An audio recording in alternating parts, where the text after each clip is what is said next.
Platter. But the truth of the matter is, something unusual is going on in the studio today. Something that never happened before. Here now to tell you about it is Walt Disney. Welcome. I guess you all know this little fella here. It's an old partnership. Mickey and I started out the first time many, many years ago. We've had a lot of our dreams come true. Now we want you to share with us our latest and greatest dream. Hello and welcome to How to Be an Icon. I'm Jared Jones. I'm joined by Donna Cameron. Hello. How the devil are you? I'm doing very, very well. I've been working very hard on this all day, and I'm very excited because, as you have known, I want to talk about this so much. There are things that I want to talk to you and tell you about, and I haven't been able to because you keep going, no. Save it so that we can get my raw reaction to it. Exactly. I'm so excited to have all of this out of my brain. Why are we doing this? It's a great question. I was going to get into that. This is How to Be an Icon. The idea behind this brainchild of mine that I've come up with, that I've been really ruminating on for quite a while, is that we want to become icons. You know, we want to be known in the annals of history forever and ever. Unfortunately, I don't know how to do that, and I don't think you do either. But I can learn. I can learn, and we can hopefully pass on this information so that if you too want to become an icon, this is how to do it. This is the guidebook. Yes. We are putting together a roadmap of how to be a successful person. Unlike every other podcast out there that promises you to do that. We're the one. We're definitely doing it. We got examples.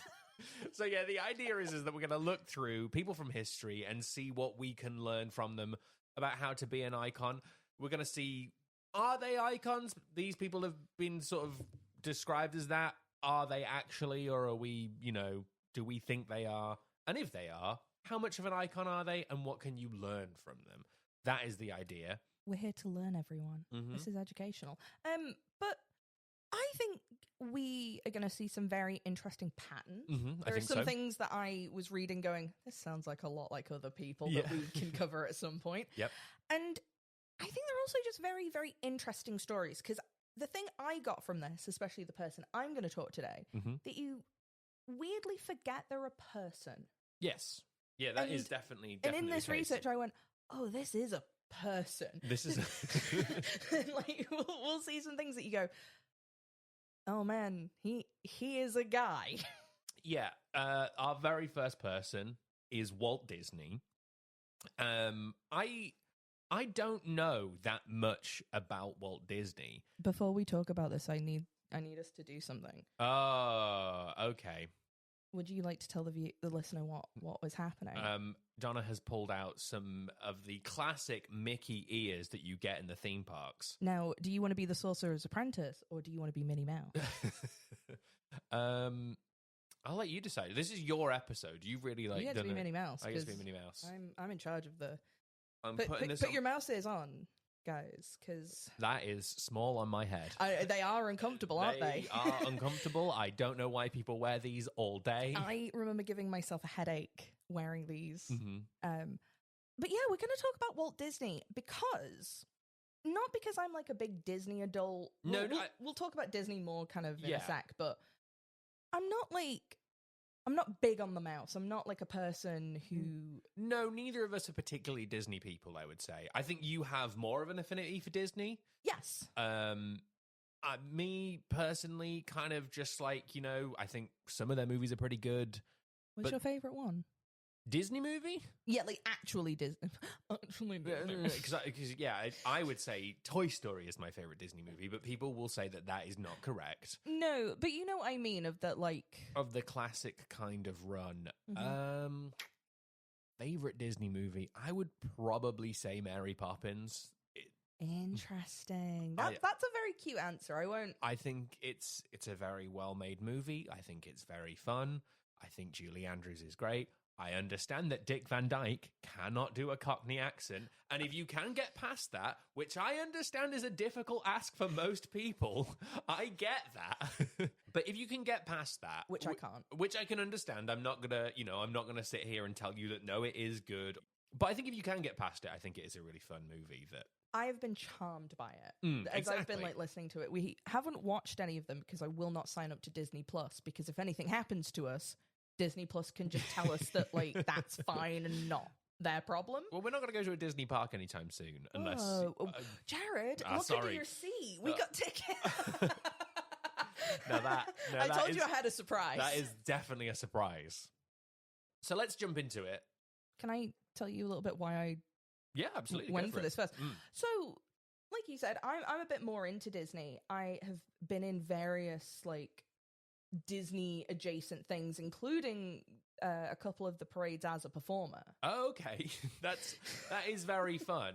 You're a dancer. Yes, I was a dancer. You were not. Past tense. You were not a cast member. You could. No, not... I was not. I was there as like part of a thing where they'd like young performers like be involved in the parades. But I have like done a lot of like Disney adjacent stuff, and I think the reason this one like came to me just so like is because he made his name synonymous with the happiest place on earth. Yep. So, Jared, be prepared. Right. From here, you leave today and enter the world of tomorrow and yesterday and Walt Disney. So grab your mouses, check under the bed for those hidden Mickeys, and we're going to go on a big Thunder Mountain of a time. Wowee. So, first of all, I just started to accrue a list of Walt Disney's job credits. Okay. Film producer, TV producer, voice actor, animator, entrepreneur, showman, a modern Aesop. I would like to go on to the theory that the more jobs you have listed under your name, the less you actually do. It's definitely, I think there's some merit to that, I think, potentially. But let's just keep that in mind as we go forward, because that's my theory. Yeah. No, I can see why that could potentially be a thing. But then thinking about like Walt Disney, he has had, he does rock up in a lot of stuff. Like he does his little "Welcome to Disneyland." Wow, look at the technology. His Uncle Walt. Yeah, his Uncle Walt stuff where he's like, look at the technologies we're making. This is a president and he's moving and talking. Like he does a lot of that stuff. My favorite one is the one where he fires a gun and goes, "There's a sound the Aztecs never heard." Well, he gets a mariachi band to play Mary Poppins songs for him. It's great stuff. Like, that's magical, baby. But let's jump into it. Born in Chicago, Illinois, December 5th, 1901, the child of Eliza and Flora Disney. He was raised on a farm. His first piece of paid artwork was what, Jared? If you had to guess. I think he did, wasn't it newspapers? Like newspaper? Before then. Oh, before then? This was his very first, paid piece of art.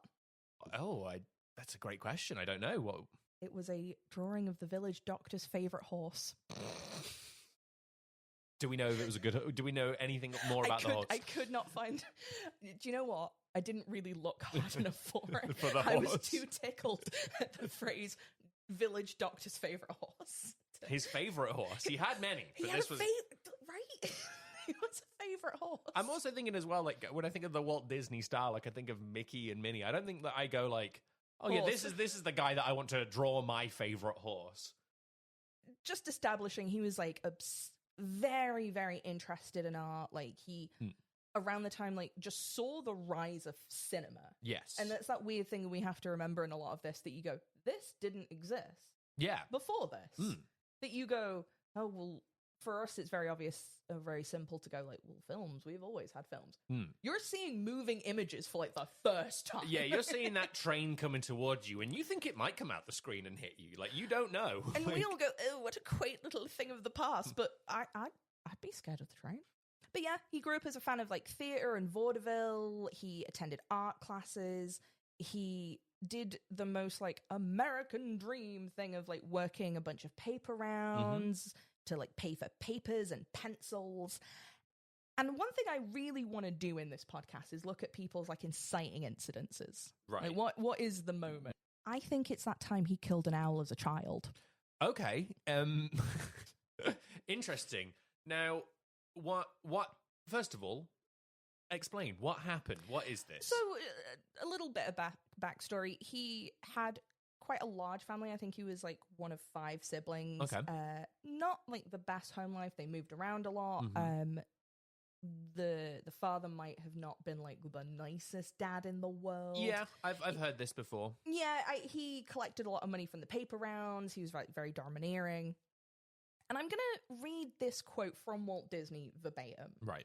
He is about 7 or 8, so either before or shortly after he sold that horse picture. Something happened to me when I was on the farm that I never forgot. There was a big owl in the tree. I'll never forget it. But folks were doing something else. There was nothing for me, you know? I didn't have anyone to play with. So there was an owl. And he flew away and I followed him and I went to the orchard and he landed on a low limb. Well, I didn't know why, but I wanted to catch that owl. It was one of these big brown owls, so I stuck up behind it and I grabbed the owl. Well, he immediately began to claw and fight me and I threw it to the ground. In my excitement, I stomped on him and I killed the owl. That thing haunted me for a long time afterwards. I could see that darn owl in my dreams, you know, but I was so excited. I didn't want him. I didn't want to kill him. And I killed him, and I didn't want to kill him. I didn't have it in my mind at all. And yet, I don't know why I wanted to have that owl. I just wanted to catch him, you know? When you wish upon a star. It's so funny you should say that, because that's what I wrote in my notes. I mean, wow.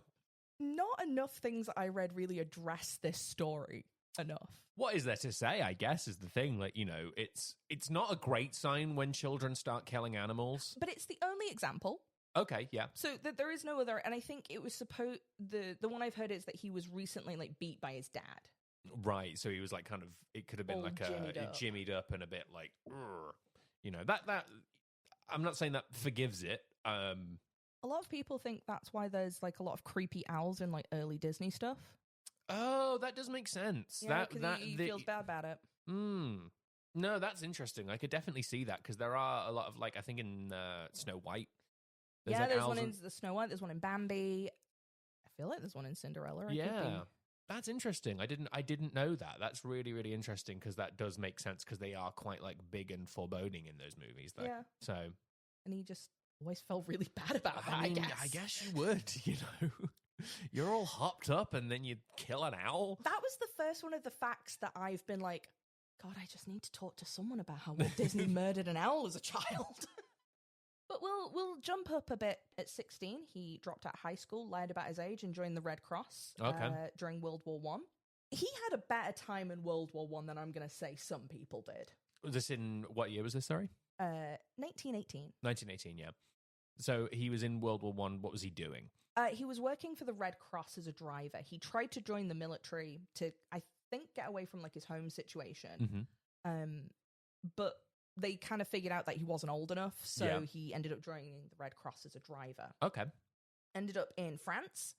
There's not really a whole lot about his, like, military. He wasn't on the front lines. He didn't really do kind of particularly heavy service. Like I said, he was a driver for the Red Cross. However, during World War I, German sniper helmets were very popular souvenirs for American soldiers to take home. Okay. Because if you popped one of them, you could take the helmet and show everyone what you did. Yep. And Walt Disney and a friend came up with a money-making scheme. Oh, I love this already. I love this already. To sell bullet-riddled German helmets to American soldiers as souvenirs. Now, German sniper helmets are, you know, probably not the easiest. Not the easiest to get a hold of. Well, what would you do? Well, here's the thing. I'm, you know, it's 1908 or 1909, and I'm here, and I don't know what a German sniper helmet looks like. So I'm just gonna, you know, try and find some helmet somewhere, and I'm just gonna just bullet riddle, you know, just. And I'm going to sell that on. He's only bloody right, guys. He's only bloody got it. They would just collect up German helmets that were either, like, abandoned or just prized off the heads of dead men. Using his art skills, he would, like, paint them to have the camo of German snipers, because they would have slightly different camo in their helmets. Would add blood. In my notes, I wrote, whose blood? This reminds me of a story that I heard of someone who was at the Berlin Wall when it fell down. And they came back from Berlin. They were there. They saw it fall down. They were there. And they came back to London train station. And someone was selling bits of the Berlin Wall. So they claimed, and it was just house bricks. You go, sir, I don't know how to explain this to you. But it wasn't made with red brick that you build a house out of. It was like from just a British garden. So yeah, very similar kind of thing to that. So, post scummy money making scheme. Yeah, I think it's great. To be fair, though, I think that's a really, really good idea. Because who would know? Who would know? And I really hope that someone, I don't know whether they have the Antiques Roadshow in America, but I really hope that someone... But then would that be worth more if you got a Walt Disney fake helmet? Like, that's a great question. I would really like to speak to an antiques expert to be like, is a real one worth it more than a Walt Disney... Walt Disney fake. Well, like I said, Walt had a much better time during the war than many people. Yep. He only came back... I'm not going to say he came back fine. No, I don't think anyone came back fine, but like he came back a lot richer, put it like that, you know? He came back slightly more wealthy and not quite as traumatized as like some people. Yeah. Because Jared... Because after the end of World War I, Walt returns to Kansas where he starts working for an advertising company where he meets Ub Iwerks. Ub Iwerks? Ub Iwerks. I hope I'm saying his name correctly. And they started... working on a series of like modern fairy tales called Laugh-O-Grams. Laugh-O-Grams. Hence the music. And this did well enough that they opened Laugh-O-Gram Productions. Laugh-O-Gram Productions. So Laugh-O-Gram Productions are who made the Alice's Wonderland short that we watched just before we started recording. The very first one. The very, very first one. So 1923. Yeah. It was released. Laugh-O-Gram Studios opened in 1921. Yeah. It was Walt Disney, Ub Iwerk, and like a handful of other people. Yeah. Including Lillian, who later became his wife. Ah, okay. And they were working on Alice's Wonderland, a live-action hybrid remix of an Alice in Wonderland story. Mm-hmm. The studio opened in 1921. It went bankrupt in 1923. Ooh. And that'll happen. The short was not finished in time to save the studio. Okay. Well, that's the end of that. But Alice's Wonderland is genuinely like enjoyable to watch for a thing that is as old as it is. Yeah, you showed it to me before we started, and it did get a laugh out of me. It's quite a good little piece of animation and live action that they do together. I think as well, like when you factor it into the context of when it was made. I think that's the big thing of it, because a lot of films of that like era, that silent film era, kind of make you feel a bit like unsettled sometimes. They're either like kind of sad or like a bit echoey. This one's like genuinely very funny. It's like well paced. Yeah. There's a good bit with a cat. No, I quite enjoyed it. I thought it was pretty good. And an interesting thing I wanted to draw your attention to is, because you noticed this as well, it does have a melody from Mary Poppins. It does, yeah. So I tried to research this, and I really spent probably longer than I needed to on this, because I was really like, interesting. It's the main melody that like from Chim Chim Cheree. That plays. Yeah, that does play throughout Mary Poppins. So I couldn't find who composed the music for Alice's Wonderland. There's no musical credit, and I could not find one in any kind of like record. Mm-hmm. Mary Poppins came out in like 1964, and was composed by the Sherman Brothers. But the Sherman Brothers didn't work for Disney until around the 60s. Oh, interesting. Yeah. So I don't know where that came from. Oh, that's very interesting. I have seen, and I would recommend people to watch the movie about Mary Poppins, Saving Mr. Banks. Oh. It chronicles the making of that movie with P.L. Travers, played by Emma Thompson, and she's great in it. And yeah, they sort of say about the music that the Sherman Brothers were there, and they were really involved in making it. It was them, an executive producer, and P.L. Travers. Yeah. And in the movie, they claim that Walt was very hands-on. He was not. He noped out on day one because her demands were too much. Yeah, they did not like each other. He was a bit busy doing other weirder things. Yeah, he snubbed her. He did not invite her to the premiere of the movie, and she, as a real F.U., just turned up anyway. We're going to learn... Walt has a real issue with film premieres. Yes. But she showed up anyway. They fell out over the use of animation in the movie was the thing. Yes, you've told me this because she didn't like it. She did not want Mary Poppins to be an animated feature. So they went with live action. And they told her, it's going to be all live action.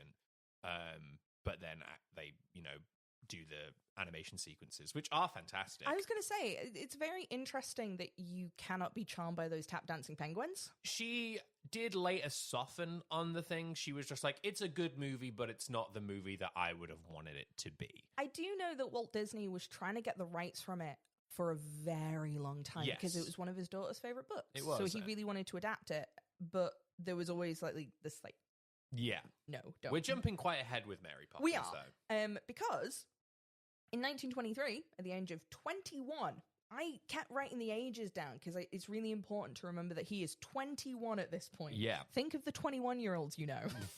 I remember being 21. Yeah, right? He left Kansas to move to Hollywood with about $40 and the intention of harassing his brother Roy Disney. Yep. Roy is covering from TB at this point. Jeez, so just keep all of this in mind.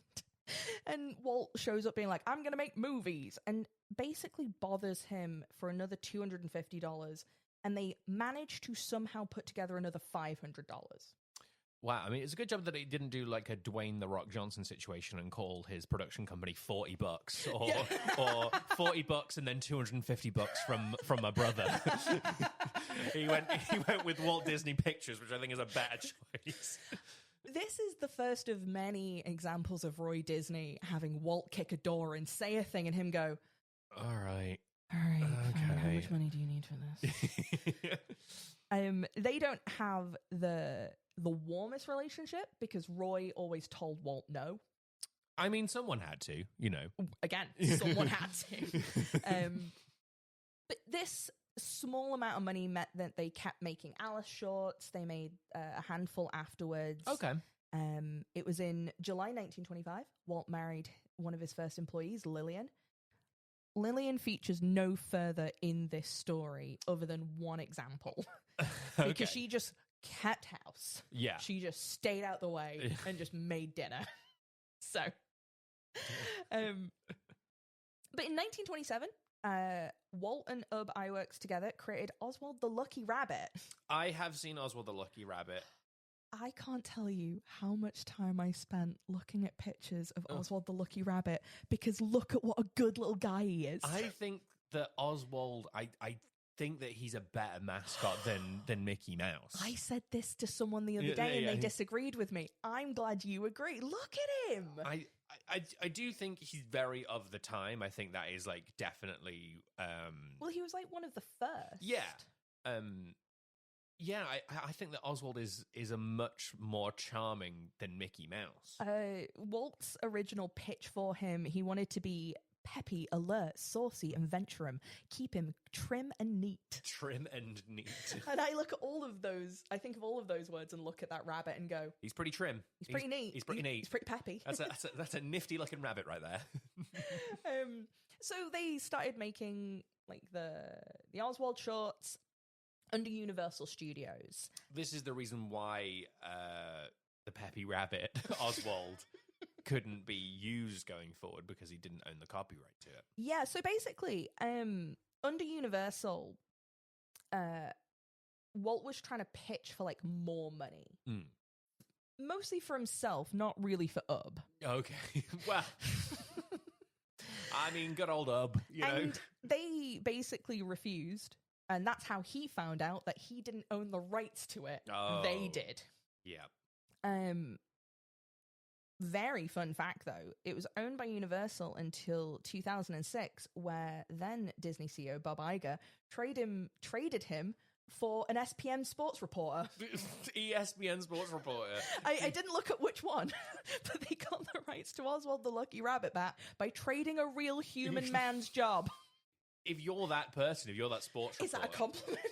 I guess the thing is, it was like, if I was to be like, I'm going to trade you, my podcast co-host, for a very early Walt Disney original cartoon, then I would want it to be Oswald the Lucky Rabbit. Yeah, would you be offended by that? Or would you be like, no, that's a pretty nifty looking... I'd be upset if it was like the cow one. Yeah, that's a pretty peppy looking rabbit that you've got right there. No, that's how I describe myself. But this is one of Walt's, what I'm going to call Walt's big disappointments. Okay. This really did like affect him. It really did like bring him down. He really thought he was like doing a thing. So like furious and potentially very petty, he took a handful of artists and from Universal and started his own studio. And that's where we get the big boss, the big cheese himself. It's Mickey Mouse, everyone. So in 1926, Mickey Mouse debuts in Plain Crazy, followed by Gallopin' Gaucho. I will say, even though I do think that Oswald the Lucky Rabbit is a better mascot, there is something about the like very early 1920s, 1930s. He looks great, doesn't he? Mickey Mouse that I think does look quite good. Originally, Mickey's name was Mortimer until Lillian was like, please, it's too pompous. Can you give him a less poncy name? It's not good for like the Google search. It's not giving. Yeah, right, like, Mortimer is not serving. But then I think Mortimer and Morticia Mouse, that's pretty good. We could have gone with that. They could have been real... I can see why they didn't go with it. I would have had significantly more issues with this if I had to keep typing Mortimer and not Mickey. Morty the Mouse? Would that be better? No, it's Mickey. It's Mickey Mouse. Mickey Mouse is good. It does roll off the tongue quite nicely. And maybe it's because it's 100 years of branding reinforcement. I guess it's like really like kind of ingrained in there. Like I can recognize that mouse more than I can recognize people that I see on a daily basis. Like, but it's because it's like obviously branding is in there. It's the same part of your brain that recognizes people's faces. Is that, so it would make sense that you do see that mouse and know his name and that you have kind of a strong attachment to it. We'll get onto that, and that's a lot of my like world's happiest place on earth thing as well, and like getting onto Walt's legacy. But the same year that Gallopin' Gaucho, I like completely blanked on the name, came out, we also got Steamboat Willie. And Steamboat Willie is notable because it was the first animated film with synchronized sound as well as a fully like post-produced soundtrack. Yeah. So it wasn't just tinny music put over an animation. The sound was done in sync to what was happening. To the animation, yeah.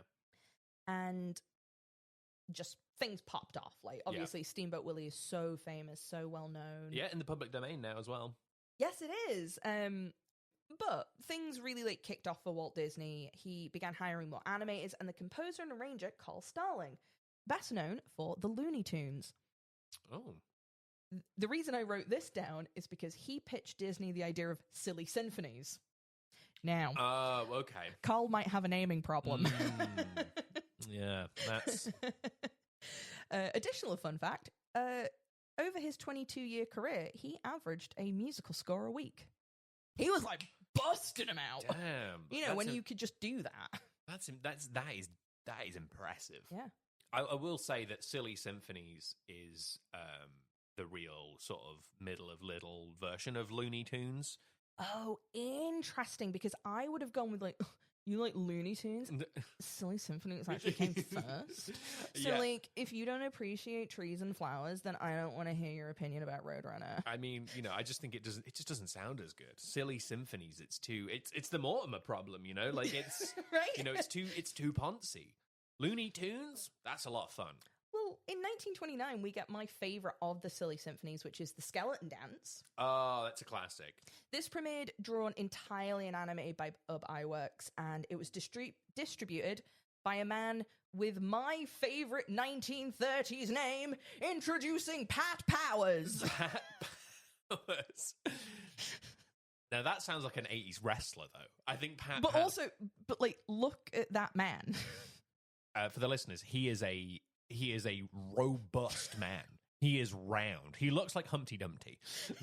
Hence my note, the original Boss Baby. He looks like if the Boss Baby ate the Boss Baby. You know, he's a big lad. Again, Pat Powers, powerful man. Once again, Walt tries to get more money for his work. I'm noticing a theme here. You'll continue to notice it. Okay. So in 1930, he attempted to get a higher share of the profits from Mickey Mouse and the Silly Symphonies. Mm-hmm. And he was also trying at this time to convince Ub to just draw the keyframes. He was like starting to develop the idea of having in-betweeners in animation. Yeah. So that they could both increase their fee and reduce costs. It makes sense. Like it's you know, it's the way that animation is done and has been done for, you know, well, basically forever now, you know. That's the way that it's done. Yeah, but in like a scene almost taken from Succession, Pat Powers goes, "No, you don't get any of this." Signs Ub Iwerks to a deal exclusively for him, and then fires Walt. Oh. So he, in his second big disappointment, he has now lost the guy who can draw Mickey Mouse. Because it's important to know going forward, Walt Disney is bad at drawing. But he drew the horse. What about the horse? He's Doc's favorite horse. There's a difference between an 8-year-old drawing a horse and being a 21-year-old trying to run an animation studio. But yeah, he got just like comedically booted to the curb, trying to do this like Kendall Roy power play, and Pat Powers. Pat Powers is a powerful man. When absolutely not. He said, "Get out."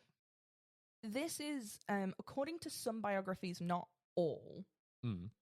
Which is where these things get interesting, because a lot of the accounts then start to change depending who's reporting on them. Okay. But according to some reports, Walt had a massive emotional breakdown and had to go to Cuba for an extended break. Okay, interesting. Haven't we all? Haven't we all, though? Haven't we all got so stressed when we lost everything and went to Cuba? Pina coladas. You know, yeah, he's going there. He's smoking some Cubans. Things haven't gone wrong yet, so we're allowed to like be fun and fresh and free there. The mojitos were flowing. The rum, it's going. It's probably popping. Around the time like the daiquiri was invented. Oh man, and I bet you know what? I don't think Walt Disney would like a daiquiri. Ooh. Well, now, what do you think Walt Disney's favorite drink was? Because I do have an answer for this.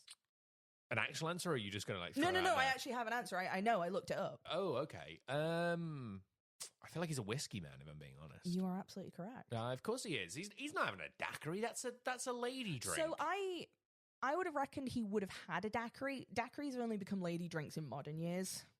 I don't think, but I mean, like Walt Disney's he's not a zesty man. He's not zesty. I think he'll drink whatever he can get his fucking lips around. I mean, hey. As are most of the animators he works with. You and me both, brother.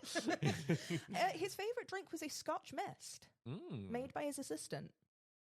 She made it the best, did she? Or? Apparently so. Well, there we go. There you go. I was planning to make one for this recording, and then thought maybe us drinking. I did see. There was like 2 little bottles of whiskey on the side here, and I was like, "Are we just hoping that if this podcast doesn't go bad, like we're going to put it in our coffee cups and be like, well, we're just going to get through this"? No, I was going to make us a Scotch mist when we were done to celebrate. Well, I am looking forward to having a Scotch mist and going, "Oh no." Oh god, that's a bit much. It's whiskey and lemon. Yeah. But after his little break in Cuba, he's coming back. He's feeling fresh. He's got a tan. Oh yeah, I bet he's got a suitcase full of he's Cuban. glowing. You know. Oh my god, the beaches. The beaches. My lord. He signs a deal with Columbia Pictures to start distributing his work in 1930. Pluto comes in 1930. Goofy comes in 1932. Okay. Goofy is important because he is developed and designed by a guy called Art Babbitt, who we will talk a lot more about later. I have heard the name Art Babbitt before, but I don't know anything about him. He's a guy. He's a guy. And we get Donald Duck in 1934. In 1935, we get Flowers and Trees. It is the first commercially released film to be done in 3-strip Technicolor. Ooh. And wins Walt one of his 33 Oscars. 33. He got quite stressy at award shows because he typically didn't win them, and he stopped bringing his wife because he thought she was bad luck.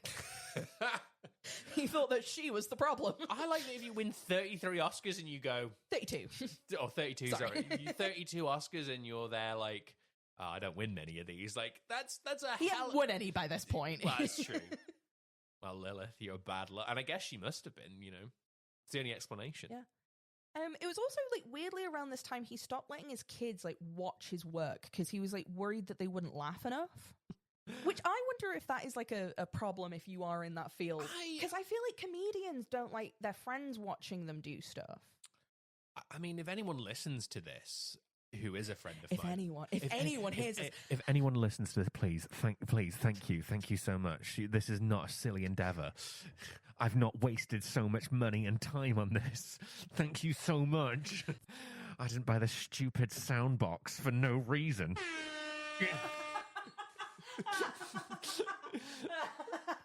So I'll just be happy if anyone listens, friend or foe. I don't care.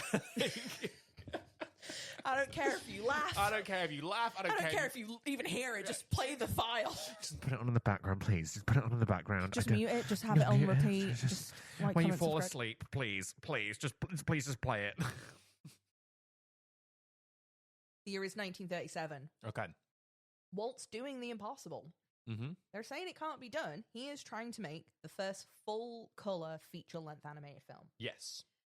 Snow White took 3 years and like over 500 people to make. It was made during the Great Depression and still somehow managed to be incredibly successful, but it was grueling to make. There are very good documentaries you can watch online about the making of Snow White. Yeah. It's certainly one of those weird balances between, I don't think it could have been made any other way. Yeah, so Snow White, am I right in saying that there is like, there's a lot of sort of rotoscoping and things like that, like the animation is like they're drawing over actual woman? Yes and no. Yeah. They are using a live actress as a reference. I actually didn't do too much into the making of it because it would be a whole other podcast in and of itself. Yeah. So if I feel like I'm like skipping over details here, it's because I literally do not have the time, and you would drive your car into oncoming traffic if I start explaining every detail of this process. Yeah, that's fair. But it was just this enormous undertaking. They did film like live scenes. They had an actor who Art Babbitt ended up marrying. Nice. The child actor who... Oh, this is where I know this from. Yeah, who portrayed Snow White. He married her when she was 17. She was like 13, 14. She was 14. She was 14. It's a little sus, you know. Unfortunately... It's a little sus, Mr. Babbitt. It's not great. It's not great optics. It's not, you know. But I'm not here to discount art all the way. No. But Snow White is groundbreaking in terms of not just Western animation, in terms of animation as a whole. Like, it really did change the game. What's your thoughts on it? Like, do you like it as a movie? So as a kid, I never liked it because I thought it was very boring and I found the dwarves a bit creepy. But think of how many other films that old that are still watched that regularly. Yeah, I think it's like you say, as a child, it wasn't my favorite. I didn't dislike it. I didn't, Yeah. But as an actual piece of filmmaking, holy heckins. What an absolute technical marvel that movie is that it even got made. Yeah. In the time that it got made and how it got made. It's so impressive. Yeah, it was made in like the depths of the Great Depression. It was in a time where we didn't really have animated films in color any longer than like 10 minutes. Yeah.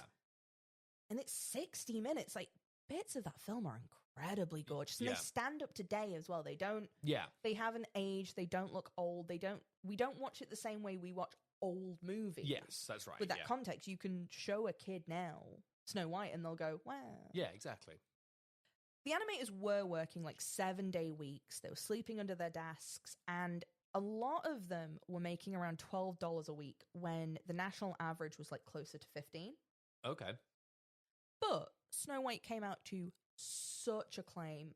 It won all of the Oscars that year. Like, it really swept the board. That's one of the fun things about it, is that it won the Oscars, and it got 7 little Oscars made alongside the main Oscar. Which I love. That picture is delightful. And apparently, Walt was not as charmed about that as people wanted him to be. He was apparently like mostly kind of indifferent. He kind of didn't really care. And you're like, but that's so fun that the Academy even did that. Like you know, and I think it's also well earned on that one. Like you can't do him for that. Because if we have had any other Oscars do like a fun, not that I know of, you know, I've not seen any other like fun ones like that where they do like a little fun bit for the Oscars.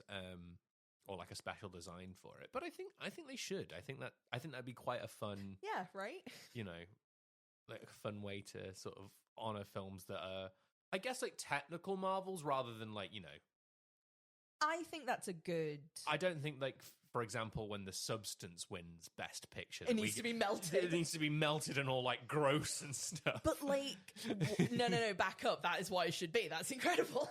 That's a really good when idea. Demi Moore wins her Oscar for Best Actress and Margaret Qualley wins Best Supporting Actress, and they give Demi Moore like an old rusty one, and they give Margaret Qualley this like pristine one. No, that's such a good idea, because they put Margaret Qualley in 4K and Demi Moore in standard def. I think, you know, I think that might be a bit harsh, but maybe that'd be pretty good. No, I'm here for that. So over the course of Snow White being made, the studio grew so big so quickly. Yeah. And it's around this time they moved from one studio to the Burbank studio. Mm-hmm. And Walt designed a lot of the Burbank studio to be the best that it can be for the people working for him. Yeah. He really had this idea that he knew what was best for his animators. He knew what they needed. They knew what he wanted because he'd done it. Yeah. And he really like designed this space for them. We start seeing the kind of breakdown of the thing he wanted to build initially.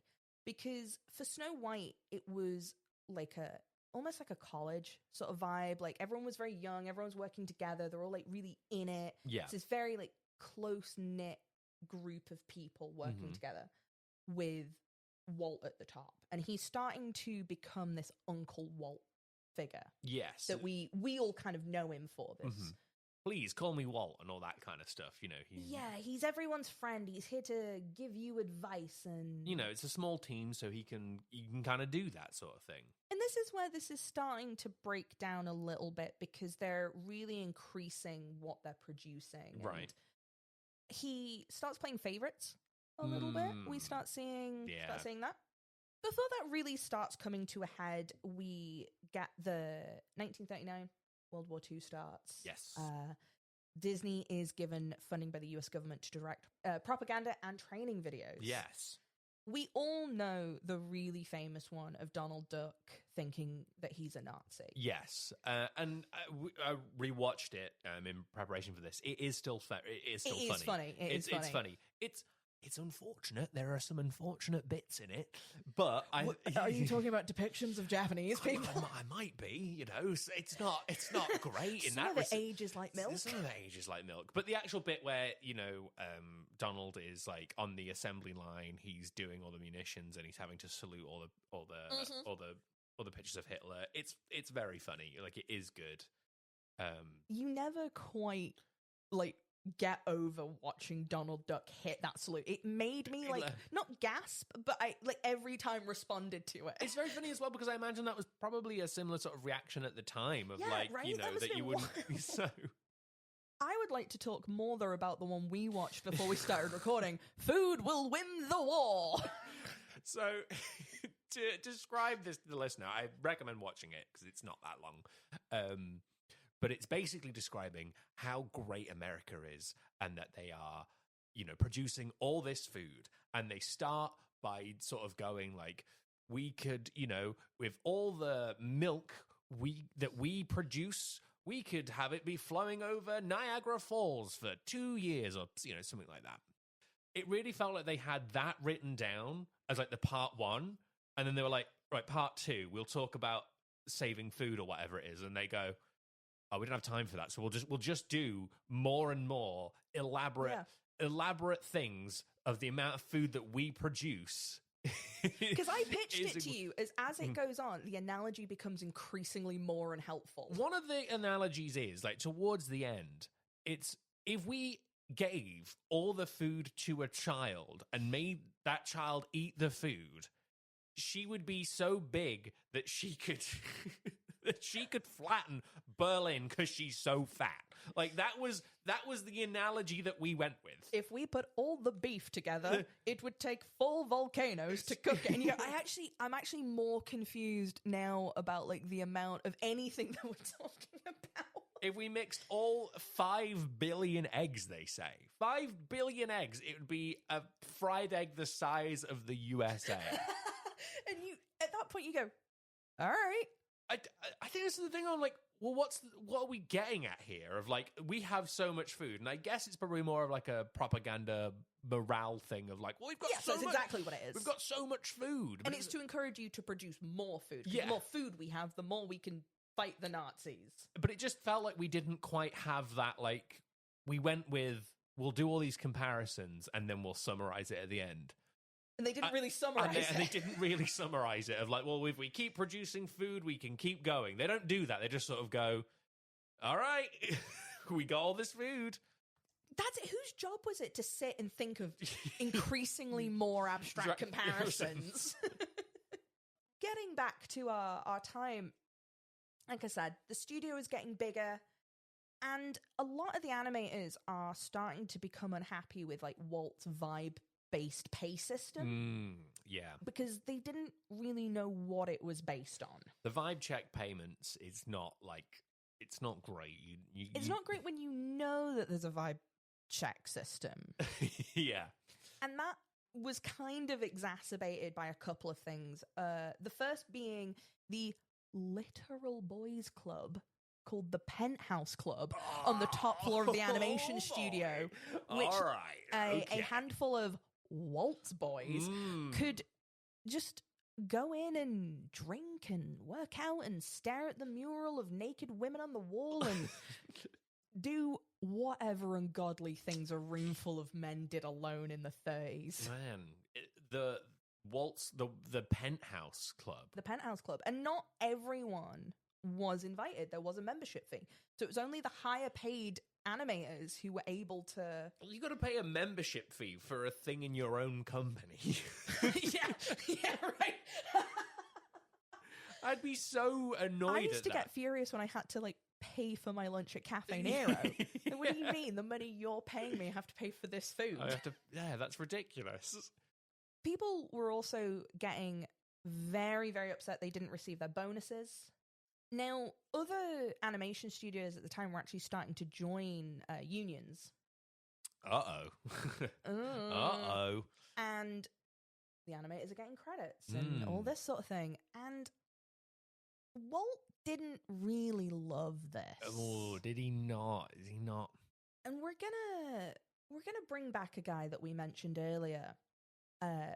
Walt's highest paid animator, or one of, Art Babbitt, steps in and goes, "We should join this union." Oh no.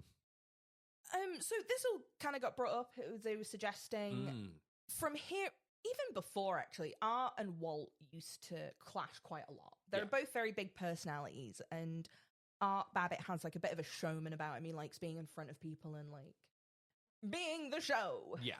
So they were already clashing, and this absolute baffled Walt because for him, his studio was his family. He thought we're all a big family. And he saw himself as like this mentor, like this wise old, like, I know all the things to teach you about life. At age 32. You know, I mean, I guess like life expectancy was slightly different then. So like 30 is, you know. I'm 32. And this whole time while this is going on, I'm thinking about like, I go, I don't feel like I can tell anyone to do anything. Well, let alone tell people that they can't unionize because drawing Goofy is enough of a reward. Yeah, so he thought he could be like this big like mentor and everyone's Uncle Walt. Uh-huh. And everyone else disagreed. That's, you know, I can see that. It's like, oh, do you want like a fair wage? Do you want to get like compensated for the work that you do? And the other offer on the table is, well, you get to draw Goofy, and that's pretty cool. You get to work 8 days a week. That's reward in and of itself, though. You get to work and draw some. You get to create magic. You want to create magic? Like, is that not what you want to do? And not be credited for it either. Yeah, so all the work you do says Walt Disney. I came up with the studio, so. There's a great quote that I wanted to include here from Disney, actually, which was, you know, I was stumped one day when a little boy asked, do you draw Mickey Mouse? And I had to admit, I don't draw anymore. Then do you think up all the jokes, the ideas? No, I said, I don't do that. Finally, he looked at me and said, Mr. Disney, just what do you do? Well, I said, sometimes I think myself as a little bee. I go from one area of the studio to another, gathering pollen and sort of stimulating everyone. I guess that's what I do. What is it you do around here? You do around here? Look, I will say that I work, I won't say where I work, but I work in a place where there are a lot of, we'll call them bees. And I go, but what is your job? You go from Teams meeting to Teams meeting, but what do you actually do, you know? And they probably couldn't give me an answer either. While this is all happening, you know, people are trying to get better wages. Art Babbitt's like, hey, can you just, like, pay the ink and paint girls anything? Yeah. Can you, like, get my assistant a raise? Disney's lawyer, a guy called Gunther Lassing, is going, you know, communism's really bad. And he's starting to plant those little red seeds in his brain. Yeah. Because, honestly, up until this point, Disney was kind of unbothered by politics. He really didn't care. He was a bit kind of too preoccupied with either being very disappointed by how his life's gone wrong or drawing a mouse. Yeah, people like really bitching him out for different things, you know. Yeah, like he's just trying his best, and people are being like, no, you can't do that, Walt. And this would have been like another one of those situations that just kind of happens. And I think if he hadn't had Gunther Lassing in his ear going, it's the Reds under the bed, really like doing it to him, he might have been able to just deal with it kind of more appropriately. Yeah. But I think for him, he saw this as like a big threat on his. He had built this. He had worked all this. He'd come over. He's an American man, you know, and he has triumphed in this American system that we have built. Exactly. So he's going to be gung ho for it. And those damn Reds under the bed. As we are, you know, we're in like post-World, I'm guessing like post-World War II at this point. Yeah, so not super far after World War II. We're kind of, you know, we're not friends with Russia anymore. We were brief friends for a little bit, but not no more. You know, we're not here for it. Their way of doing things. It's starting to heat up, and this man who had existed through 2 world wars at this point might be starting to get a bit twitchy. Yeah, it's understandable. He also felt, again, like, betrayed. He'd built them this studio. He'd given everyone... What more could you want? What more could you want? You know, I've got the Penthouse Boys, or whatever they're called, you know? Snow White's going to be good. Everyone loves Pinocchio. Everyone loves Pinocchio. And you're drawing Goofy. What more do you need? Yuck. So he gathers everyone together and gives this speech. Do you think this would convince you to... not unionize? In the 20 years I've spent in this business, I've weathered many storms. It's been far from easy sailing. It's required a great deal of work, struggle, determination, competence, faith, and above all, unselfishness. My first recommendation to the lot of you is this. Put your own house in order. You can't accomplish a damn thing by sitting around waiting to be told everything. You're not processing as you should. Instead of grumbling and growling, do something about it. Don't forget the law of the universe. The strong shall survive. The weak shall fall. And I don't give a damn about what the idealistic plan you've got cooked up. Nothing can change that. When you wish upon a star. That really is something. You said to me, you were like, I think that Walt Disney might be in competition for the worst speech. The only other competition being Connor Roy from Succession. I think that's a very fair point. I think that's a very fair. Yeah, right? That you go, my employees are unhappy. They're trying to unionize. I know what'll get them. I know what'll get them. Do something about it. Why are you bothering me with it? Sort your stuff out. Yeah. Come right? back to me when you've sorted it out. So obviously, people who are kind of indifferent to this went, well, no, I'm going to go join that union now. What is this? What is that? That's not what I signed up for. My favourite part is the strong shall survive and the weak must fall by the way. And I don't give a damn what idealistic plans cooked up. Oh, buddy. Wait till we get to Epcot. Oh, that's going to be fun. But obviously, this was just like a match in a powder keg. Everything went wrong. Yep. Art Babbitt went literally apeshit. Yep. And started really like advancing the union stuff. Yeah. Walt responded poorly and got him arrested on a false weapons charge. You just say it. Like, you just hope for the best. He just phoned him and went, yeah, he's got a gun, go get him. Go get him. And they went, all right. He then fired Art Babbitt.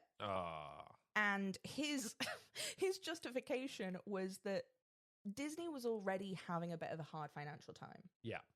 After Snow White, because it cost a huge amount of money. Mm-hmm. His rationalization was that he needed to get rid of staff anyway, so it might as well be the ones he hates. I mean, that's a fair point. Like, why the US had recently introduced a law that when you unionized, you weren't allowed to do that. Well, that's we don't want that pesky union, so. And so the strike began. Everyone worked out, and there was a very clear divide between those who were on strike and those who weren't on strike. Those who weren't on strike made Dumbo. Yes, they did. There is reference to that in the movie about the clowns going on strike and trying to unionize. And we're going to ask the boss for a raise. Yeah, exactly. But it's one of the things as well, like Dumbo is animated like differently. It looks different. Yeah, it looks considerably differently. It's a lot simpler. There's not enough painting. Yeah, there's more it's more cartoony and stuff. But I think that hot take. I think Dumbo's very good. I think Dumbo's great. A very fun fact about Dumbo: it is the first depiction of surrealism in an animated film. Yeah, with the pink elephants on parade. Yeah, Dumbo's adorable film. Like it's very I think despite the fact it's made by a bunch of scabs. That's the problem. You know what you're being like, these bloody scabs may make in this movie. This strike went on for about 3 months. It went on for ages. That's a long time for a strike. Went on long enough for him to make Dumbo, I guess.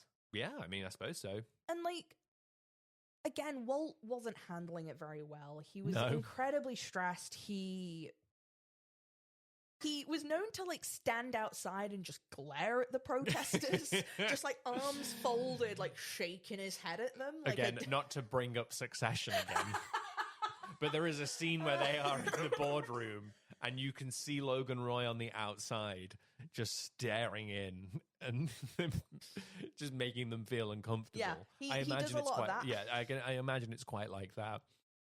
On one occasion, as Walt is driving into the studio, Art Babbitt begins taunting him on an air horn, being like, "Oh, here he is."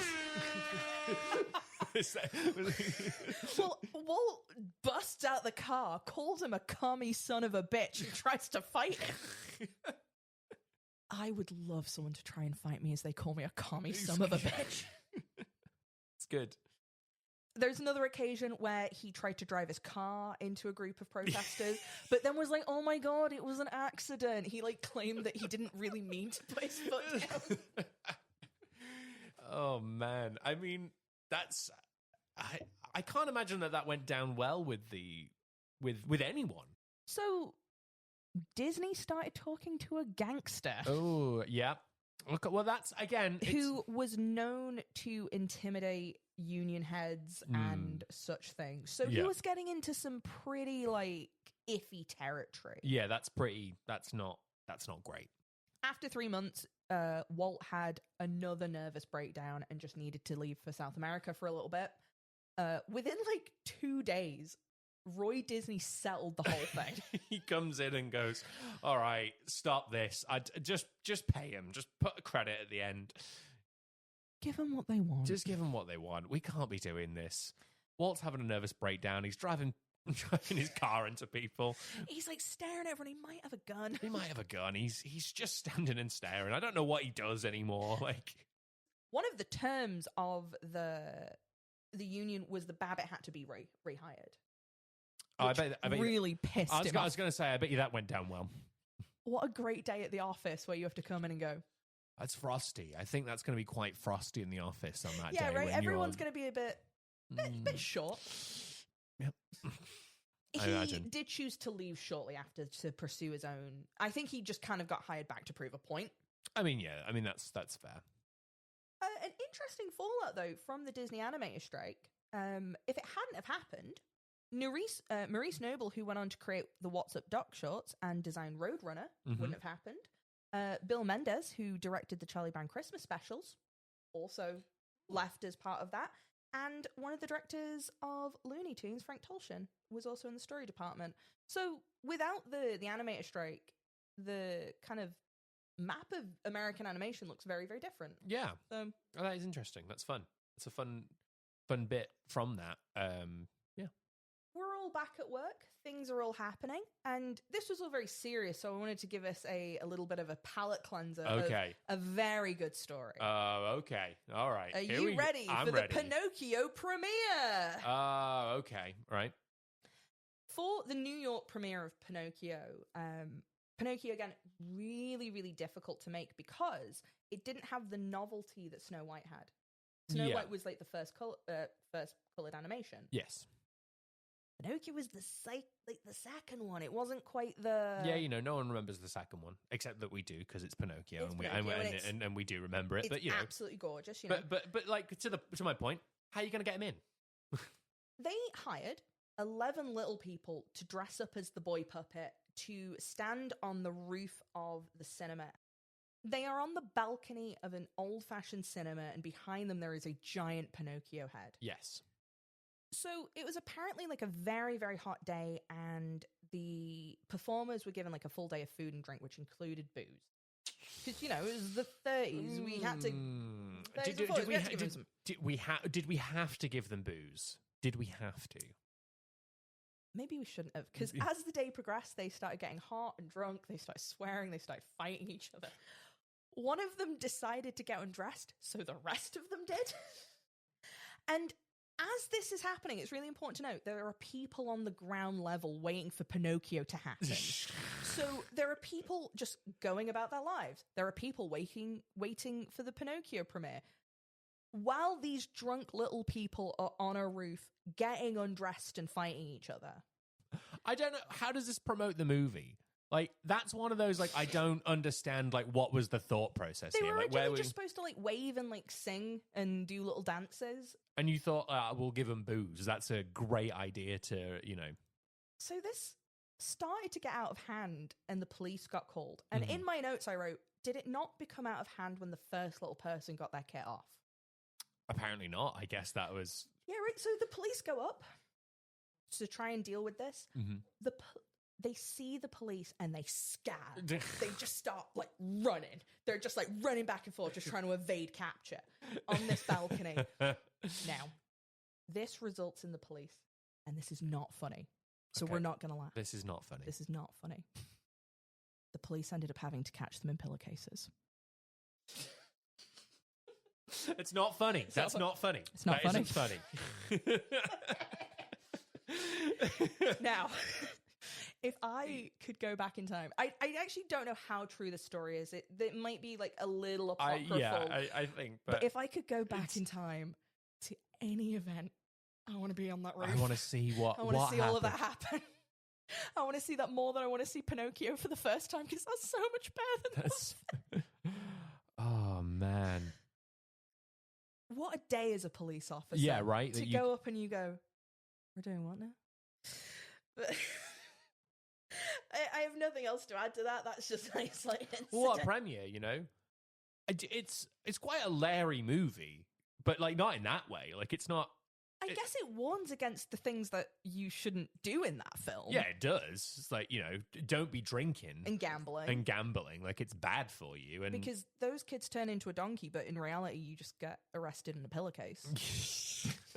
I remember watching Pinocchio for the first time and being terrified by it. Yeah, the thought of I do not like that movie because I've not seen it since I was a child. But I think I'd still... No, I agree with you, because I remember the bit where he's in like a bird cage in the back of a caravan thing, and it's so creepy. It's quite melancholy as well. It is really melancholy for like what is meant to be quite a whimsical animation and stuff. And no, not for me.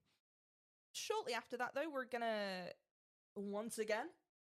Jumping forward? Jump ahead. It's 1946. Song of the South is released. Uh-oh. The strikes had really changed Disney. He'd kind of took the wind out of his sails a little bit. Like he really wasn't feeling it, and he'd started to move towards like live action projects. Disney around this time, the company, not the man, had started making nature documentaries, and my mum reminded me of this. Okay. I'd completely forgotten about this. Do you know anything about the Disney nature documentaries? No, nothing. They are exactly what you think they are, like of the time, that sort of narration, things that happen with animals. Yeah. One of them is responsible, it's called like White Wilderness, and it is responsible for a generation of people believing that lemmings commit suicide. Oh, I thought that. I didn't know that they didn't. You made me so happy then. Yeah, they don't. That was entirely staged for that documentary. I didn't know if it was from the video game Lemmings, where you have to try and stop them from...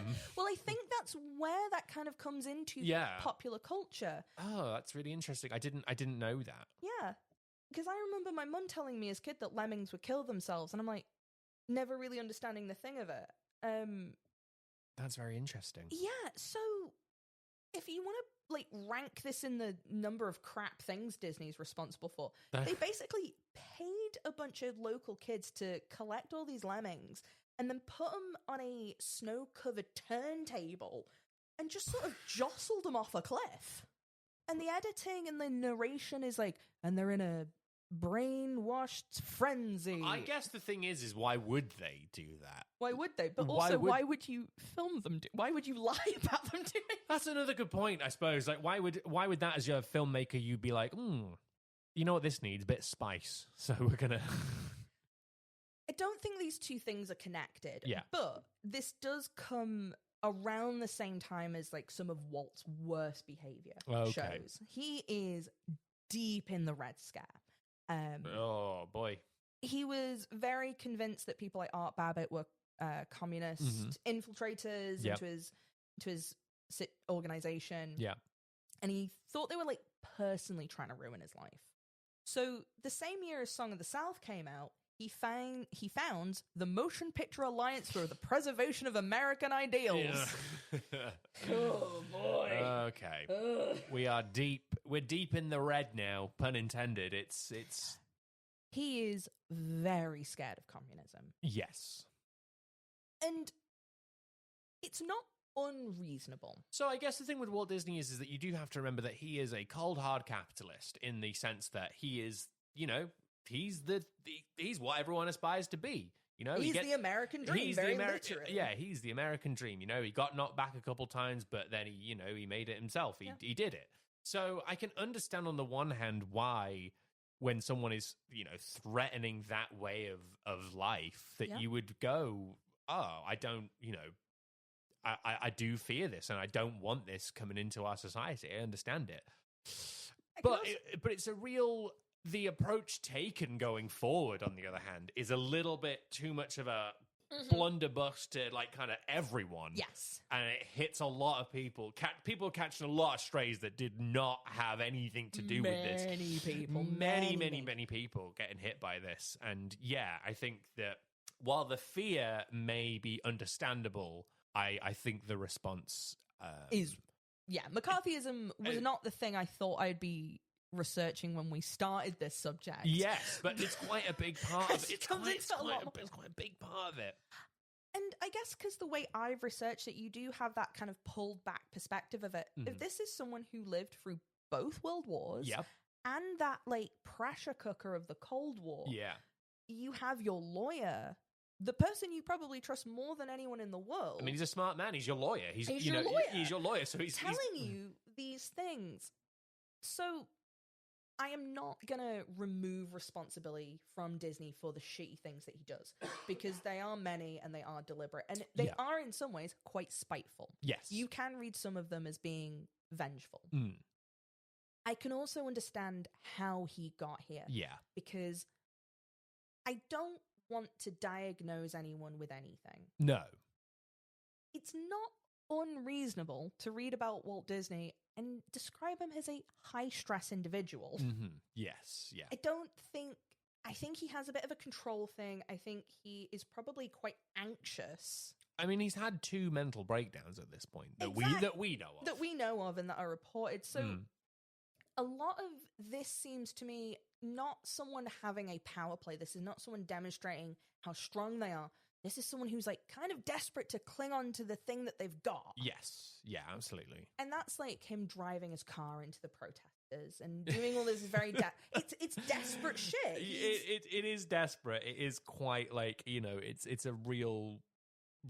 just trying to regain kind of any kind of sort of control. Like Frank Reynolds flushing his shoes down the toilet because he can't. There's a little bit of Frank Reynolds. He is really, really gripping on. I think the other thing that we start to see here is that he starts rubbing elbows and spending time with people more powerful than him. Yeah. He's now around, he's getting the attention of politicians. He's getting attention from the FBI. Because the year after Song of the South came out, the House of Un-American Activities. Un-American. I know. He stood in front of him and accused 3 people of having ties with communism, ruining all of their lives. Yeah. That's it. It's quite a lot of people had to go and leave America at this period of time because they were getting accused of things. A lot of people fled to Europe and South America because it was ruining lives. That you couldn't be kind of around and about, especially in Hollywood and stuff. It would ruin a lot of creative projects. It would ruin a lot of what people had going on. Trying to get finances for certain films or music or anything like that, it was just out of the question. You couldn't do it. And ironically, it did push some people into the arms of communism in different places and different, it certainly did. We saw Oppenheimer was a victim of it. Yeah. And on a completely different scale, he got accused of it. Yeah, absolutely. So it's this thing that we, that was put in place to kind of stop this rise. I think if anything, you can argue that it definitely did more harm than good in that sense. It's certainly when you watch the footage of it and they're all screaming and shouting, it's certainly a very undignified period of American history. But because it's just kind of brute forcing a confession out of them, so it's not good. It's all bad. It's all bad. In 1993, the year I was born, it was revealed that he was an informant from the FBI. However, the FBI had since stated that special agent in charge of contact was a largely honorary role. So I'm going to split the difference on this. Right. Because there are a lot of blacked out documents with Walt Disney's name on. Yeah. I don't think he got a little shiny FBI badge and told he was a good boy. I think he was doing considerably more than this, and the FBI went, no, the mouse guy was just like wearing a little hat for us. But yeah, this is a real like interesting kind of turn for Walt Disney, because I think this is where the Uncle Walt really dies. I think this is where he truly loses that like spark in him. Yeah, I think, but I mean, it's quite cynical. Like, he's been through a lot. Yeah, he's really been ground down by the system at this point. He has, he's faced rejection. He has, and to kind of on the other side of that, he's had great success. He's really innovated in a way, and yet for him, he feels like people do not respect him. People are trying to take this away from him. People are not. And again, I think it's easy for us to kind of go and be like, to kind of minimize that a little bit. Yeah. And kind of be like, oh, he's bad guy. And I think he is a little bit. We're not sitting here and saying that he is a good man. No. There are many, many things in this document that would tell you that Walt Disney is not a chill dude. No, definitely not. But I do always want to look at the other side of seeing, if that was me, how do I get here? Yeah. And I can see how he got there. Yeah, absolutely. I can definitely see how this would deeply affect him. I also think if he was around different people, if his influences were slightly... I think Walt seems like a guy who could kind of be led down the garden path a little bit by people. A lot of people have said very, very similar things. That he would, just sort of follow what people are saying. Because he's, it's an odd one, because his great successes have come from collaboration with other people. Yeah. And he kind of relies on them for that success. However, I think that can quite easily be sort of misconstrued, and people can kind of take advantage of that a little bit. It is something that we are not going to get an answer to. No, and my goal in doing this was never to like pin down this person, because we'll never know. He's been dead for a long time. Yeah. A lot of the people around him have also been dead for a long time. So we really don't want to like have too much conjecture in those places. But there are certainly ways of looking at him that are more positive, more negative, all around just kind of, like I said, a high stress individual. That's definitely a way to put it. It's everything I kept coming to going, God, he's losing it. In 1950, Cinderella was released, which had the least amount of his involvement to date. He'd really started to back away from making movies and started working on what would eventually be Disneyland. Yeah. Cinderella, great movie. Really enjoy. Really, really like Cinderella as a film. Do you like the little fat mouse? Yeah, I just think it's a very charming little movie that is... I think you can sort of see that it's got less Walt in it. Yes. I think it's definitely... Weirdly... the fun thing of like, it's like the first Disney princess kind of thing. I know some people say like Snow White is, but no, it's the first like. But it's like the first like what we understand is a Disney princess. Yeah, yeah, and I think that's quite fun. That that's not really Walt's kind of style, like that, and you can sort of feel that watching that movie. So yeah, no, but I think it's a gorgeous movie. I think it's really just. I really didn't like it as a kid. No, did you not? No, I didn't. And I didn't like Sleeping Beauty either. Oh, I love Sleeping Beauty as well, I think. Interesting. Yeah. It's because you like women in peril. No, it's because I'm a Disney princess. We start building Disneyland! It's the most magical place on earth! He was turned down 302 times whilst looking for an investor. Please, I just want roller coaster. I just want roller coaster. Immersive theme park experience. So, something we had missed a little bit here, because we genuinely do not have time, is the development of Wed Enterprises, which is the kind of World Fair animatronic robotic sort of part of his... Yeah, he was really into, like, the technologies and stuff. He was very into, like, the future and really invested in those sorts of things. Loved trains. So at this point, he was all over TV, he was all over cinema, and his next kind of logical, in his mind, step was urban planning. Yeah, of course. Where do you go from Mickey Mouse? He got very into trains and then went, well, what if I build a real train and a city, and we made that city a theme park? He was reportedly inspired by watching his children on a merry-go-round and went, I want a place where children and grown-ups can have fun together. Child and child at heart, or whatever it is. Who knows? He could have stumped a squirrel to death before saying it, or just like pulled the head off a chicken. Whatever animal death needed to happen for him to have the big idea. That inspiration that he gets. The development and building of Disneyland, again, whole other podcast. There is so much to it, and it's genuinely so interesting. If you want to go look into it, every kind of detail and aspect of it is groundbreaking. There was literally nothing like it before, because before theme parks were a Ferris wheel and there's a puddle you can jump in, and if you like, you can go on the ladders. Yeah, But this isn't Defunctland. We're not here to be talking about, we're not Kevin Defunctland. The opening day of Disneyland was kind of a hot mess. Yes, I know about this because it was a lot of people had counterfeit tickets. So there was like a bunch of people who show up and there is not enough space for them all. Yep. Because people are just getting fake tickets left, right, and center. You've never been to a Disneyland, have you? I've never been to a Disneyland, no. I will give it to them. They are good. I have a weird relationship with theme parks in general, in that I find them fascinating, yet I hate roller coasters. Can't be doing with them. They're too scary, they're too fast, I get too nervous, and I can't go on them. But I find theme parks so interesting as spaces, and I'm giving grief to Kevin Defunctland. Kevin Perjurer is his actual name,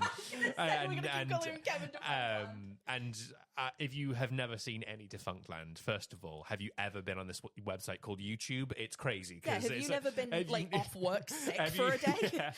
Have you never just been scrolling and go, sure, all right, I'll find out about the American Idol ride at Disneyland? It's very funny. I will interrupt then to talk about this, because I sent you a message privately that I was watching Defunctland in bed, and you went, finally, you're doing it as your job and not just what you do. Anything else about Disneyland? I think that like one of the things that is so interesting about it, and again, as I was saying before about Defunctland, he really goes into like the detail of like the Imagineers, the people who like come up with the rides and the theming and stuff for it, and just the amount of thought and intricacies that you don't even consider when you go into any theme park, and Disney being like one of the best ones for it. And like that's one of the things of why they say like Disneyland Paris, I don't know how much now, but like when it first opened, while there wasn't a lot there, the actual like theming and the land itself is like so you will not find a crack in it. Yeah. I've been to every Disney park apart from the ones in North America. Those are the big ones, but yeah. But yeah, I've been to Paris, I've been to Hong Kong, I've been to Tokyo, Shanghai, and they're like the standard is exceptional. Like you cannot see through it, and when you're there, you get really into it. Like it is absolutely designed for you to go, wow. Yeah. But obviously, Disneyland was the biggest thing in the world. Yeah. Like it really changed the game on things. And it still didn't really fill that hole in Walt Disney. He still wasn't really kind of content with it. As we move into the 60s, we have a very different man from who we began with now. He's not involved in animation. He's starting to hand over operations of the theme parks to other people. And he's really started to dislike Uncle Walt. That's so interesting. He doesn't like this character that he's kind of started to present with himself. Someone asked him once, like, what was the difference between you and Walt Disney? And he's like, oh, I'm not Walt Disney. I smoke. Walt Disney doesn't smoke. I drink. Walt Disney doesn't drink. He is drinking a lot at this point. He is getting older. He is kind of becoming like strange and antisocial. He is... Yeah, is he like becoming a bit of a recluse as well? Yes, he's really like distancing himself from everything. The only thing he's really doing is playing with his grandkids and working. Yeah. In 1957, he starts plans on something called City of the Arts, which is his kind of first foray into planned communities. Okay. This is a shopping district, a kind of outdoor green space in an art school for arts students and artists. As this City of the Arts is being developed, it eventually drops a lot of the things, and it eventually becomes Cal Arts, the university. Yeah. And this also wasn't really enough for him. He's starting to get very, very caught up in his own legacy. Yeah. I mean, you know, he's achieved everything. Like, he's done everything at this point. Like, what more is there to do? And if that's not satisfying you, then, like, yeah, like, what's next? We will absolutely get back to that because it is so interesting. There is a quote from him that I saw a lot on, like, Disney fan pages, which is, "Fancy being known around the world for the invention of a mouse." And I made a point to read that as neutrally as I can, because the things that I saw in was giving it a real, like, fancy being known for this. Yeah. That's not how I read that quote. It's quite a damning, like, way of... Yeah, right? Like, he doesn't see what he's done to this point as valuable. Everything he's done so far, he goes, well, it's a mouse. Yeah. And it's so interesting. That is very interesting as a, like... And I don't understand. I'm not going to pretend I understand. Yeah. It must be difficult to see your own place in history while you're still in it.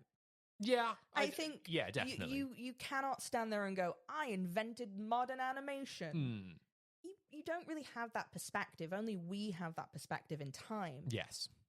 And I think he had heroes like Henry Ford and like these huge titans of American industry that he wanted to be. And I don't think he realized he already was. No, and especially more at this point in time rather than I think now. Mm-hmm. Now we do hold the arts up in a very high sense, you know. In a very, very big sense of, like, how much... Do you know what? Too high and too low. Too high and too low, yeah, absolutely. But, like, I think that we... Now, more than, especially probably back then, we also look at the business side of things, you know, like, which back then you didn't really do. You didn't really look at the sort of, like... You didn't as the creative. You had a guy with a green hat on putting the numbers in. But even as a consumer, you know, people didn't really look at that. That's very true. You know, like going forward in Disney history, you've got, like, you know, especially like during the Renaissance, you've got Michael Eisner, you've got Jeffrey Katzenberg, and then you've now got Bob Iger, and then he leaves and then comes back. And, you know, but like people are just as interested in the business side of Disney as they are the creative output. And in some cases, I think people are more interested in that. I think that, especially where Disney is now, with their big acquisitions in Star Wars and Marvel, you know, the business side of that is what is driving the creative forward. It's part of the reason why, you know, some people say that Disney's not particularly great at the moment because it's too business orientated. I think it's But going back to the 50s and 60s, that's not really the case. People aren't looking at... You could argue artistically that what you are making, even though it's weird, can make money. Yeah, but you're able to take those more risks. Yeah, absolutely. But you're not rewarded in the same sense because people go, well, you're the Mickey Mouse guy. But then I don't disagree with you. He did win 32 Oscars. Yes, but he obviously had ambitions outside of filmmaking. I mean, like, people again kind of take for granted, oh, Disneyland, yeah, it's a theme park based on all the IP that you have. That's a genuinely such a good idea that no one had ever thought to do before that. But back then, it was just sort of like, oh, yeah, that's, you know, theme parks as we know them don't exist like that without Walt Disney, but people don't see it like that. So I can see why, you know, if that was me who'd come up with that idea, that $1 million idea of, theme parks based on things that I have created, attractions based on things that I have already created. That's, you don't get the credit for that. People don't see you as that like titan of industry compared to like a Henry Ford kind of thing. They just think, oh, you're just an entertainer. Yeah, I can see where that would put you in a bit of a weird position in like how you feel on your legacy and stuff, and why people just kind of go, oh, it's just a mouse. Like, I can. I guess that's interesting because looking at other things at the time, no one else was saying it's just a mouse. It's just him. It's just him and his own sort of thing. And I don't disagree with you. I think you're absolutely right. I think he is harder on himself than society is. Yeah, I think because so. Your Uncle Walt, like, you're America. You got America through the war. Yeah. Like you've made like untangible contributions to American society. Yeah. As well, like you, in some ways, invented what America used to be, and have also reinforced it over generations. Yeah, we don't have time to get into that. No, that's a whole other conversation. But yeah, that's certainly like an element of it for sure. I just think it's very interesting that seeing him at this point going, none of this is good enough. And I had, as you were speaking, then I just had the thought of, if the animator strike hadn't have happened, would he have started Disneyland? Because it is the animator strike that really like takes it out of him, and he moves away from animation almost immediately afterwards, and then starts doing these other things because animation betrayed him. Yeah, I mean, I think that's definitely an interesting thought. I think that without the animator strike, though, I think something would have happened anyway. I think he wasn't satisfied with animation because he wasn't doing that much of it. So that's not going to be the thing that like fulfills him. So I think that was a bit later on, but I think. But yeah, I think that's like it would have. I think it would have naturally happened anyway. I think something would have pushed him away from animation, but I think the strike, ultimately. The other thing is, and we mentioned this before, 2 World Wars, a Cold War. Yep. He is clearly a man struggling with the world changing around him. And I think we see several attempts throughout his life to create his own version of a world. Tried it with the studio, and it failed. Yeah. He tried to do so with the Motion Picture Alliance, and that didn't work because that didn't really hit off. He tried to do it with Disney World, which is a kind of fake reality. Yeah. And that didn't really do it for him. Tried to do it with Cal Arts. That didn't really do it for him either. Yeah. There's clearly this attempt of having this control or this power over something, of creating your own little world. He is going to try this one more time with Epcot. So he hires Harrison Buzz Price. Harrison Buzz Price. Now that is and Marvin Davis, and basically they are the team behind the development of Disneyland as well. Buzz Price ran the feasibility studies. He ran all the numbers to see if it could happen. Yep. And Marvin Davis basically designed Disneyland. He's the Urbi Works of this scenario. And they start pitching Epcot as the city which is 25 years in the future, powered by American industry. Citizens will have the homes of tomorrow, and issues such as traffic and sanitation will be resolved. Yep. And it's an idea. Yeah, it certainly is an idea. Everyone would work, no one would retire, experimental products would be put into people's homes. Like, he's trying to create this perfect the world of tomorrow kind of thing. It truly, truly is like the world of tomorrow. A little bit of this is spurred on because Disneyland was praised by well-known urban planners for how well it was designed. That doesn't mean you should start a city. Yeah, I mean, the more I'm hearing about this, I just think that, like, Walt was born in the wrong generation, because I think he would have really been good at, like, Civ. You are so funny. One of my final notes was, imagine him playing SimCity. Playing SimCity, Civ, City Skylines. Like, he's having a great time. He would love Roller Coaster Tycoon. I wrote, look, to take the pressure off. I think that's the thing that would have stopped him from developing Disneyland. He's like, it's a Nintendo Switch. It's a Nintendo Switch. But he is getting, like, obsessed with urban design. I think this is sort of exacerbated a little bit by the fact that Henry Ford tried something similar on a rubber plantation. Yep. Called Fordlandia. Fordlandia. Where he tried to do basically a mini colonization and it just didn't work. Yeah.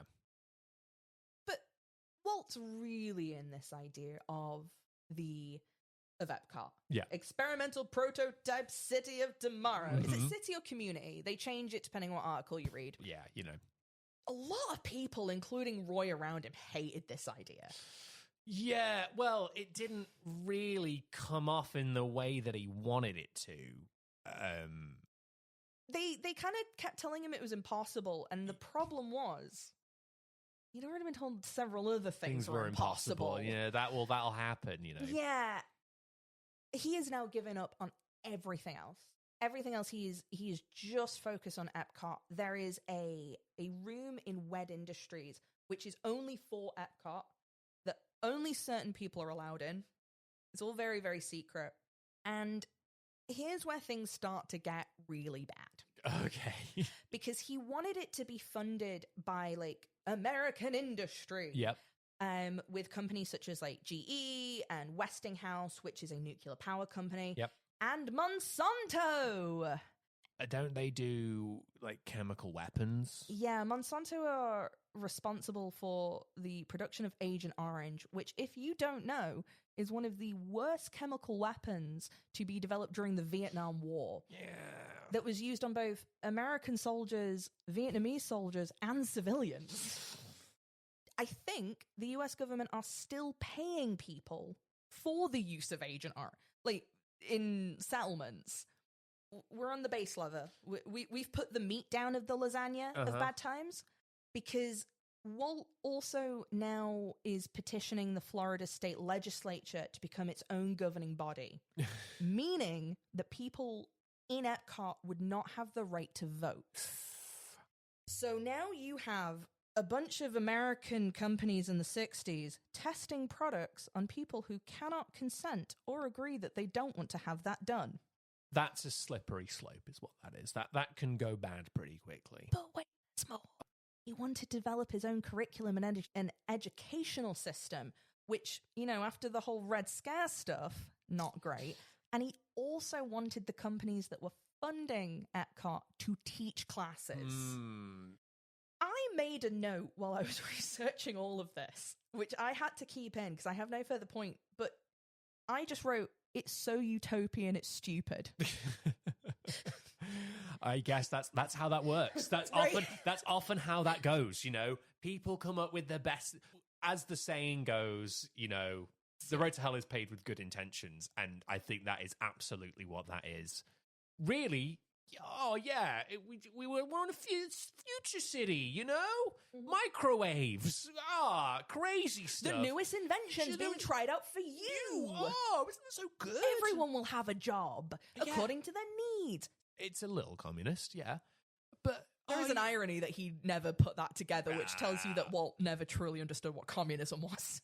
But, you know, you're getting a good job. You're getting the future technologies. You're going to be working all the time. But it's going to be super easy because it's the future. The future. And we're going to be teaching the kids all the future stuff that they need to know. And it's like snazzy 60s future as well. It's like the Jetsons future. Best future. Best future that we, you know...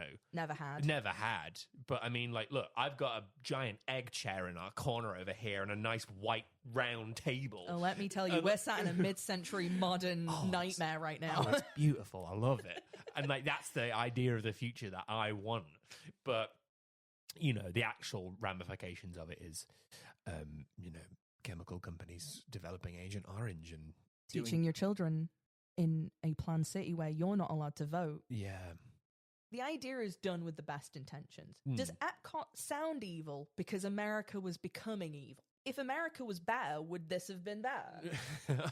That's a really interesting question to pose, and I guess the answer is I don't know, because I think, but ultimately no, because you are becoming a dictator. Yeah, I think the idea is Ratland. Yeah, the idea it's not gonna end well, no matter how good society is outside of that. I think that even though America was going in a different direction, I don't think that.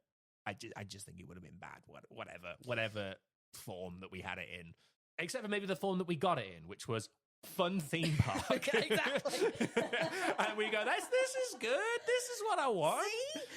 The land of tomorrow. You know, Walt is working on this day and night. And around this time, by the mid to late 60s, he is having the Sherman Brothers, who composed the music for Mary Poppins, come into his office pretty much every Friday and play him Feed the Birds. Now, I got you to listen to that song in our break. Mm-hmm. And the reason I did that was because I needed you to hear it, because you need to imagine the visual of every Friday you have to go to your boss's office, who is inventing his own town, while he quietly cries as you have to sing Feed the Birds to him. Yeah, having to do that every Friday. And the fact that the fact that it's on a Friday as well. So, TGIF? Thank God I'm feeding the birds. Is that what it stands for? You'd be dreading that if you're the Sherman Brothers. I'm sick. No.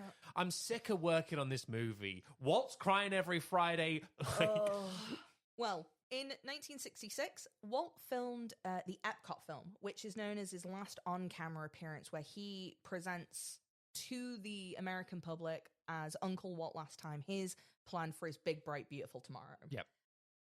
I've watched that video, and I don't think he knows what he's talking about very much. There's a little bit of, like I said, it's so utopian, it's stupid. Yeah.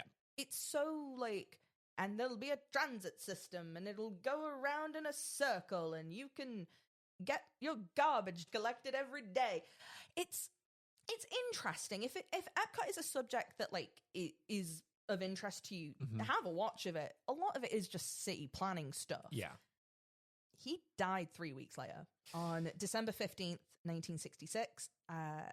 It was reported by his brother Roy that some of the last things he was talking about was Epcot. It was clearly his baby at that point. I think it was the thing that I think he thought in his head would be his ultimate legacy, as opposed to everything else that he did. Yeah. That was going to be the thing that would really cement him. And that's so interesting to me, because that is kind of what made me sad while I was researching this, of knowing what happens afterwards. He never needed to do any of that. No, and Epcot happened in a very different way, but Epcot never needed to happen for him to be the biggest, one of the biggest, most recognizable names in the world. Yeah, and going back to this podcast namesake of how to be an icon, it's so interesting to me. This being our first episode of this show of how to be an icon. This man was clearly chasing after that. Yeah. But he hadn't realized he'd already done it. Yeah. Or maybe not that he hadn't realized that he hadn't done it, but he didn't see it. He didn't see it as good enough. He didn't see it as good enough. And that's so interesting. I think we're going to see a lot of this going forward. I think so too. But I think that Walt has a lot of... It's a complicated history. Just to very quickly wrap us up on the Epcot thing, shortly after Roy Disney and a few other people associated with it met, and Roy was asked about what was going to happen with Epcot. He genuinely just said, Walt's dead. And that was the end of it. Yeah. Everyone just kind of went, all right. And now it is the thing we know and love today, a giant version of It's a Small World where you can run into a drunk Jojo Siwa. That's what... you can be so excited to see the permanent World's Fair and what most people to consider the most boring Disney park. Yeah. It's... Yeah. But in the way of is Walt Disney an icon? Yes. Absolutely. 100%. There is no doubt in my mind that he is not an icon. That name will exist long after us. We said you forget that it was a guy, because you just go Disney is just, you just think of it as this entity, as this company. And I think we should definitely make this point very clear of when we say is someone an icon. Does not mean that we endorse them. And doesn't mean they're a good person. Doesn't mean that they're a good person. Doesn't mean that they are, good in whatever way. I think that is a very clear distinction of being an icon. There's going to always be baggage with that. Yeah. I wrapped it up kind of in my own conclusion to be like this idea of having these two ideas in our mind at once. Walt Disney was a selfish, greedy lech of a capitalist who put his name on things that he didn't do. Mm-hmm. He union busted, he ruined people's lives, he really like pushed people over to push himself. Yeah. He also had the vision and the confidence to source people and bring them together to create arguably some of the most like influential art in human history. Yeah, you know, like not even just, you know, the movies on the one side, and then you know the theme parks, you know, they everything. Like it's woven into the fabric of like modern history. Yeah, like you cannot the past separate America and Disney anymore. They are one and the same. They are a reflection of one in each other. Yeah. And like I said earlier, how many films can you name that you watch as regularly that are as old as Snow White? Yeah, exactly. You know, and like the past 100 years of history. Yeah. You know, you can't really separate it. It's weird because I thought that we would kind of come into this and be like, well, you know, Red Scare, you know, he's bad, he can't draw, he does bad. And really it's actually kind of a bit more, it's a lot more complicated than that. And that going forward that he had like a lot of conflict with his own legacy. It's very, very interesting. But I think, yeah, 100%, definite icon, no. There's no doubt about it because for so many people, he did create the happiest place on earth. Yeah, and people, you know, Disney adults all the time. And when you can complain about it as much as you want, but it's not my place to say that that's wrong or anything. Like, I think the thing I had over of this, of like listening to Disney stuff and like doing this research, is that it reminds us that life is kind of shitty. Yeah. Right? Life is, but it is also really magical. And having like both of those together is the true thing of it. And I want to wrap this up with the thing I have been the most excited to tell you. Go on. My favorite fact, and I think the thing that will tell you everything you need to know about Walt Disney. Mm-hmm. He was a boy from Chicago. Yes. And he loved chili. This is true. This is told in the like walking in the footsteps of Walt Disney tours that happen. When he would travel, he would take 2 cans of chili with him. There were 2 different brands because he liked the beans in one and he liked the meat in the other, and he'd mix them together. Wow. And that is my breakdown on Walt Disney. That's the truest icon that we can. It really, really is. I guess our final thing has to be, what is the lesson of, if you want to be an icon, what can we learn from Walt Disney if you wanted to be an icon, do you think? Ruthless ambition. Ruthless ambition. I think for me, and I think one of the things going forward that we didn't really touch on as much is his actual legacy. And his actual legacy is obviously, even though he kind of fought against it, he is Uncle Walt. Yeah. And the bad things that he did do, they have kind of been recontextualized a little bit by the company. They sort of go, oh, they've rewritten history. They've rewritten magnificently. They have really rewritten history of like, second only to WWE. Yeah. Have they been able to, because Walt Disney does not have a controversies tab on his Wikipedia. He has a reputation and legacy page. Yeah, and I think that's definitely like part of it. But I think the legacy that he leads and the company like kind of paints of him, it's like, you know, the strikes, like, he just wanted to bring magic, you know? That's always the thing of, like, he wanted to bring magic. He wanted to bring magic to everything. He wanted to bring it to the theme parks. There's nothing more magical than calling your coworker a commie bastard as you try to hit him with your car, yeah. You know, nothing more magical than that. So I think there's definitely that element of it, of, like, getting, you know, being in a position where if you can present yourself as altruistic, then, you know, that'll always be a good thing on your more spotted parts of your history. I guess the other lesson that I'd kind of say about it, of how to be an icon, is that if you're worrying so much about your legacy, maybe you've already achieved it.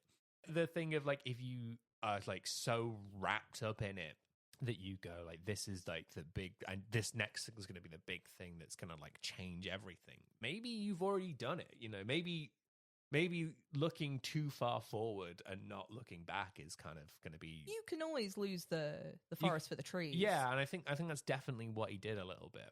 So I think, if you want to be an icon, have a bit of perspective.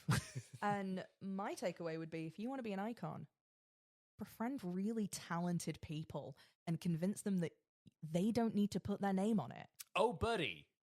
What a tease for next week. Well, thank you so much for letting me do this, Jared. This was absolutely so much fun. It really was. Had a great time. Thank you very much for listening. If you want to rate 5 stars, I guess, because I don't, leave a thumbs up, subscribe on whatever your podcast platform of choice is. Send us a postcard. Tell us we did a good job. Tell us we did a good job. Leave us a review. Do all that good stuff. I really, really appreciate it. And join us next week where I have got an icon. What we talked about, Musketeers? There's quite a controversies tab on this person. Oh, so look forward to that. That's exciting. Yes. Well, thank you very much. Well, we're going to go have ourselves a Scotch mist and go hire a gangster to sort out some problematic employees. Drive home safe, y'all.